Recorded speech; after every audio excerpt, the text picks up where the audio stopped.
Good morning. It's Monday, the beginning of another work week this summer. It's August 10th, 2020, and this is meteorologist Steve Krasinski with your weather briefing Storm Scoop.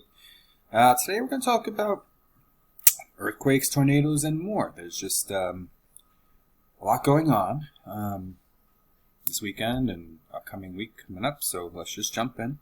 I want to start with the temperatures. We had a bit of a respite from some of the heavier or higher oppressive temperatures. But this is a representation of the Euro tomorrow around 2 o'clock. Pretty hot day throughout the United States. Nay for the Pacific Northwest coastal areas. You can see there's some influence off the water. Everywhere else, hot, humid as well. It's a tale of two cities here, right? West side of the United States, nice dew points. Out here, uncomfortable. Temperatures in the 90s tomorrow, sometimes approaching 100 depending on where you are. Want to look at the convective outlook from NOAA, SPC, and see what we have coming up for today. Today's main threat is Minnesota and Wisconsin. Biggest area for severe weather with a slight risk.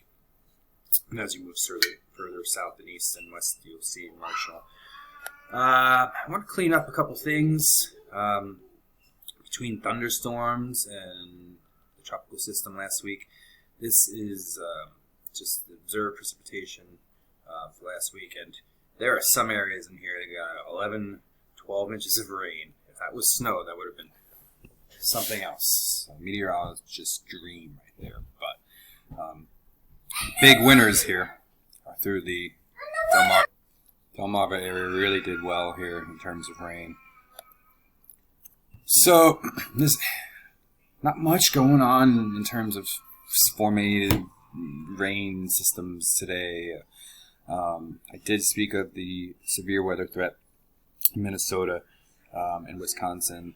And that'll range, all include Minneapolis, Rochester, Duluth. I'm not too sure about. I think it might be south of there. Plenty of heavy rain, severe storms developing. If you're looking at it, wake-up rain is coming into Wichita, Kansas. There's probably some damaging wind threats northwest of Rochester. Like Minneapolis is really, you can see on the radar right now. I mean, they're really getting a downpour right here, and I think they may not be out of the woods for later today either. I think this will be heading east towards Benton Harbor, Kokomo, and Indiana. This is it's got packing some punch, so I keep an eye on that. Moving on, a couple things I want to talk about. Yesterday was the earthquake that occurred in North Carolina, in Sparta, North Carolina. This is just a map for your reference. Epicenter. And it was a 5.1 on the Richter scale, and it was the most intense earthquake in North Carolina, at least, since a 5.2 in 1916, and this is from 1916. Just wanted to look at our tropical weather. We have our system down here off the African coast. Remember, it's not until about next week that conditions really become favorable. This has about a 40% chance of coming together. It's not really something we're too excited about.